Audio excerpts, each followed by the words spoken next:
Então vamos ver aqui a caracterização do Estado burguês.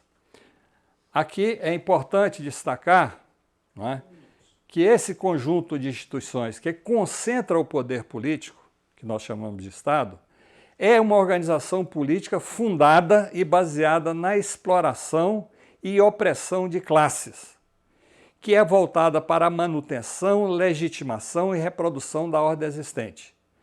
Possui um caráter conservador, porém, como instituição social, traz e manifesta-se em si um conjunto de contradições.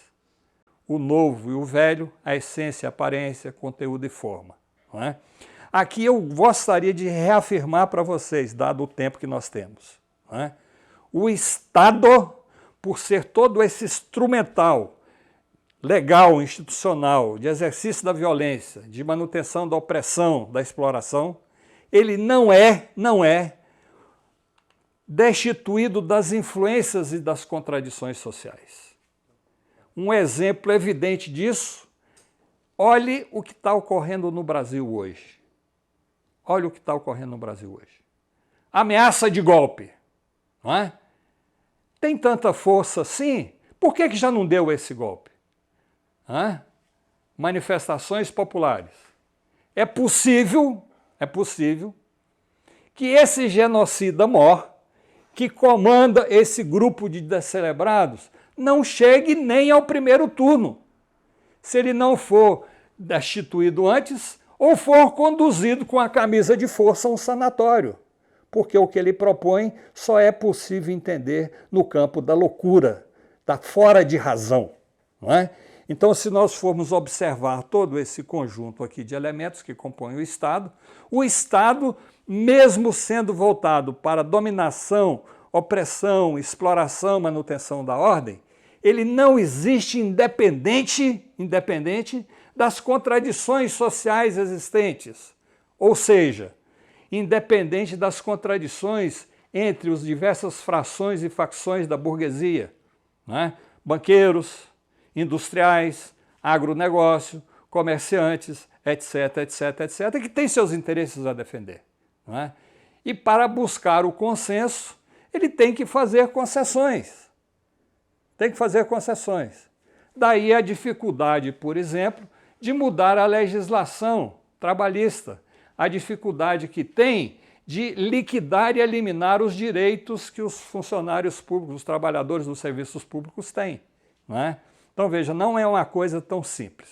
Não é?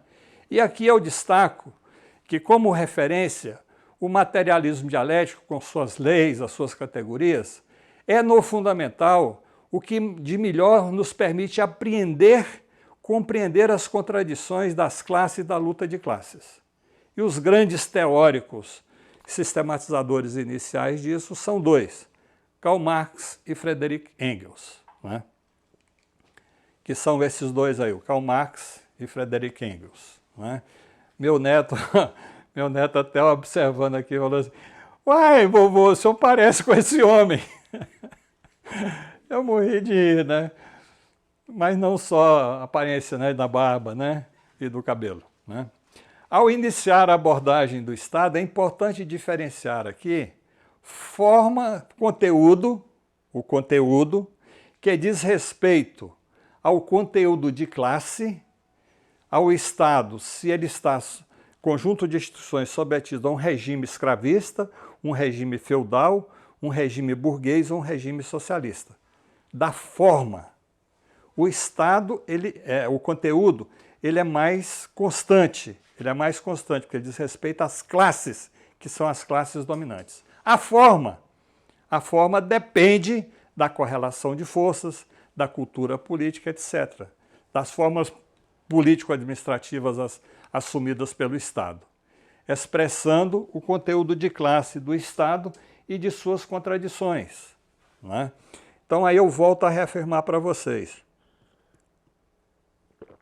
O Estado não é algo que está acima, que paira acima das contradições sociais. Ele é uma instituição que sofre também, mais ou menos diretamente, os reflexos das lutas e das contradições sociais existentes. Nesse exato momento, se vocês abrem os jornais, está lá, setores do agronegócio, não apoia mais não sei quem.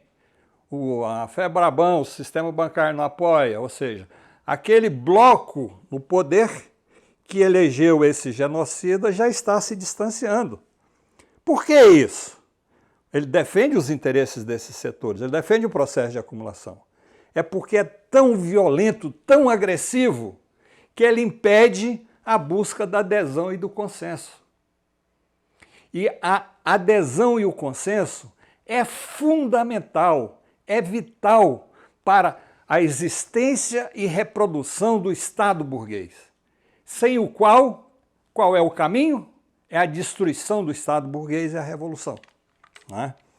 No que diz respeito a esses dois conceitos, soma-se outro que produz também muita confusão, que estabelece a identidade, é comum isso, a identidade entre Estado e governo.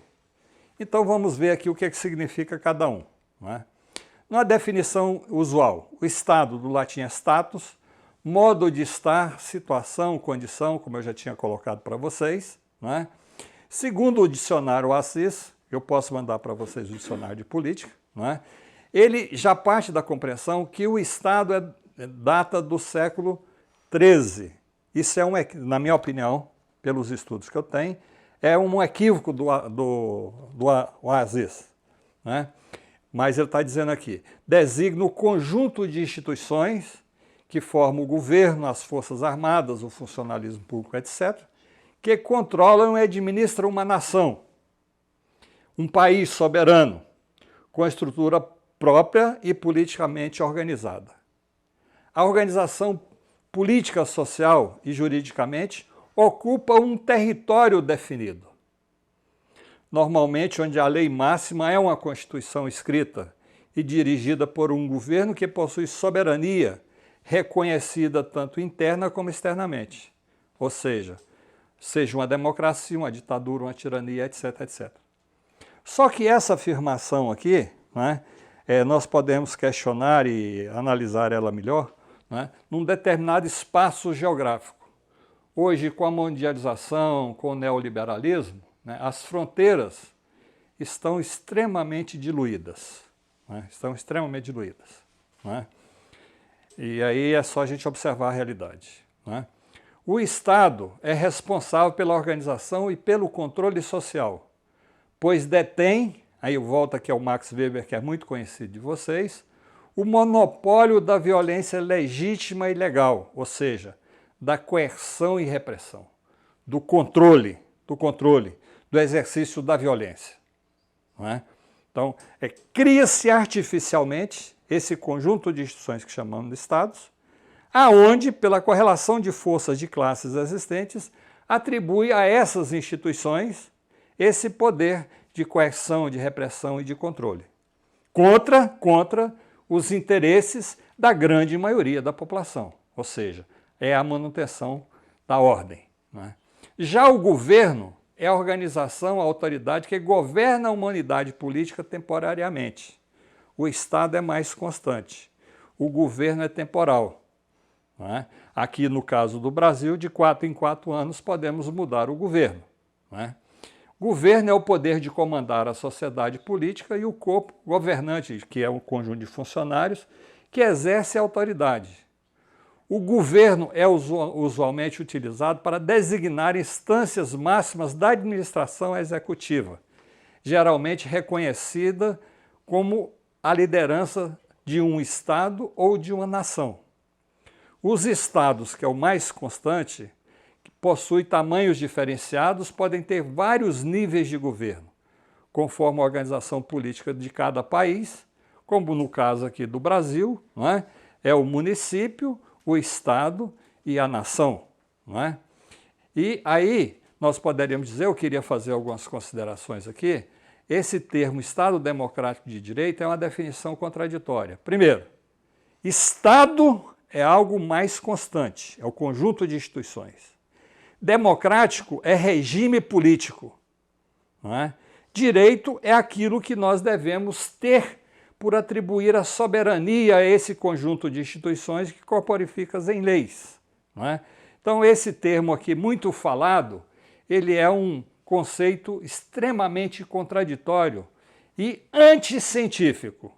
Ele é muito utilizado do ponto de vista da argumentação política, mas não tem nenhuma fundamentação científica. Professor Silvio, eu queria só pedir licença aqui aos alunos para a gente poder conversar sobre o encaminhamento para a finalização. Né? O meu grande desafio aqui é que eu não consigo limitar, dado essa complexidade, como vocês estão percebendo, a uma aula mesmo que seja com esse tempo aí, né? E que me foi usurpado um tempo inicial, né? E a queda também da internet, né? Mas, dependendo do que vocês decidirem, eu me coloco à disposição de vocês. E esse slide vai estar também à disposição para que vocês, quem quiser rever, detalhar, aprofundar, ele vai estar à disposição de vocês. Te passa para lá. Ou, né? Eu diria assim que quer que continue. eu poderia, porque agora eu vou entrar na análise, na crítica científica do Estado, não é?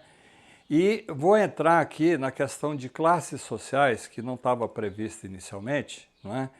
Que é fundamental para a gente entender esses idas e vindas da situação política existente no Brasil hoje, inclusive no mundo, não é? E eu acho muito difícil a gente fazer uma síntese, não é? De tudo isso, não é? Então eu me colocaria à disposição, caso vocês encontrem algumas condições, tenham interesse, da gente continuar essa aula posteriormente. Outra alternativa, vamos dizer assim, que não seria talvez a melhor, não é? Eu vou colocar esse slide à disposição de vocês e vocês, pelo slide, pela bibliografia indicada, vocês poderiam aprofundar e acompanhar. Aí fica a critério de vocês. Bom, eu estou pedindo aqui, várias pessoas estão manifestando para que você continue. Isso, obrigada. Se você quiser dar tchau, passa para lá. Tchau, foi um prazer imenso estar com vocês.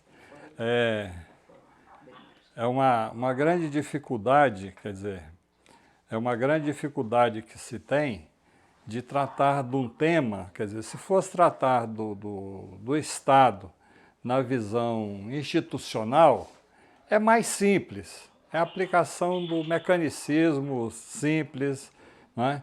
Mas eu estou tentando aqui desenvolver um esforço para que vocês possam entender de uma forma ampla o que é Estado, o que é política na nossa vida cotidiana, não é?